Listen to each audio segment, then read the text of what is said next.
Bonjour à toutes et à tous, j'espère que vous allez tous très bien. Dans cette vidéo, on va discuter quoi faire au potager milieu novembre. J'espère que votre morale est super au top, que vous allez très bien, que vous avez passé une excellente année au potager et avec votre famille, par vous-même, tout ça. Voilà.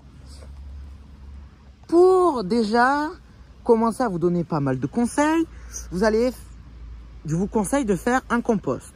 Même pour les débutants qui débutent le jardin, vous pouvez démarrer votre compost dès le mois de décembre, dès le mois de janvier, mais vous n'aurez pas forcément de l'humus. Donc ce que le compost va se décomposer, les vers, tout ça vont venir grignoter de la nourriture et va permettre de faire de l'humus. L'humus que vous allez distribuer dans le jardin, vous allez pouvoir donner du bon dans le jardin, tout ça. Mais ça prend pas mal de temps, je dirais 2 à 3 mois quand même. Regardez ce que donne le compost quand même. Ça pourrit, ça devient tout noir. Voilà. Moi je fais ça toutes les 3-4 semaines. Vous retournez votre compost pour l'aérer aussi. Tout ça que vous allez distribuer à votre terre quand vous allez planter. Ouais, vous commencez à semer début février, début mars. Ouais, milieu mai, ouais, à la Sainte-Glace, qui est égale pour les débutants, le 15 mai. Le 15 mai, c'est la Sainte-Glace. C'est le moment où il n'y a presque plus de gelée, où vous pouvez planter en pleine terre. Voilà, tout, les tomates, les courgettes, tout. Voilà, mais vous pouvez attendre vers le 20, 24, 25 mai quand même, avant de planter au cas où qu'il y ait encore quelques gelées à cause du réchauffement climatique. Voilà. Ce que vous pouvez faire dans votre jardin en ce moment, c'est le meilleur moment pour le faire, fraiser, retourner votre terre, l'aérer. Voilà, vous allez faire comme cela.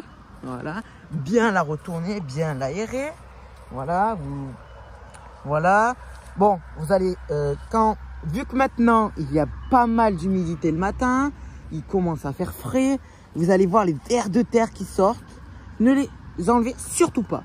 Vous pouvez soit les mettre dans le compost, soit les laisser. Et c'est ce qui va permettre aussi à nourrir votre terre.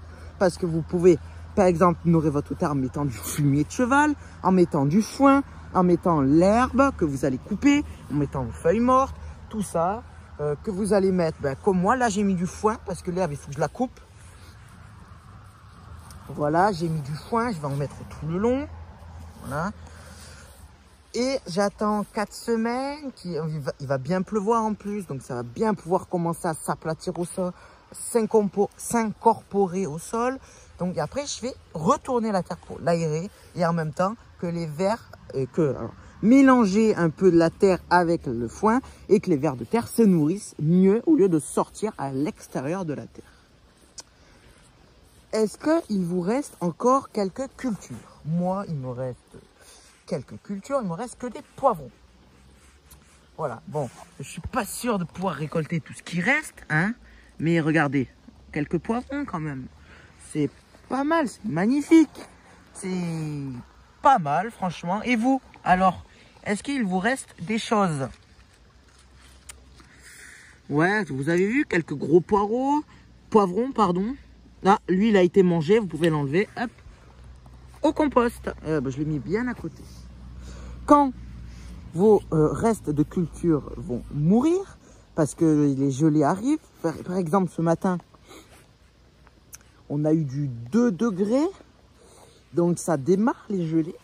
Donc, soit vous avez une serre et ça rajoute quelques degrés, donc c'est bon, soit c'est en extérieur et ça a commencé à pas très bon le faire aux plantes. Voilà. Vous avez vu, regardez, j'ai mis du fumier de cheval. Je vais bien retourner la terre parce que là, il y a au moins peut-être, je dirais 10 cm de paille, de foin que j'ai mis l'an dernier. Là, il y avait des tomates ici. Ici aussi, il y avait des tomates. Donc, voilà. J'espère que votre morale est super au top. Voilà, que vous avancez au potager, tout ça. Voilà. Bon, je vous dis à très bientôt. Ça, c'est les salades que j'ai achetées à Lidl. Dans un panier, un énorme panier avec plein de choses à l'intérieur qui a de la date qui dépassé, c'était pourri. Et puis je l'ai mis dehors et puis on verra bien ce que c'est. Il y avait une motte de terre avec des racines et tout, donc je l'ai mis dehors et on verra bien ce que ça fait. Avec l'humidité c'est bon, mais les gelées ça va pas le faire énormément. Voilà. Bon ben je vous dis à très bientôt. Plein de joie, plein de bonheur, un bon courage et puis je vous dis à très bientôt. Bye bye.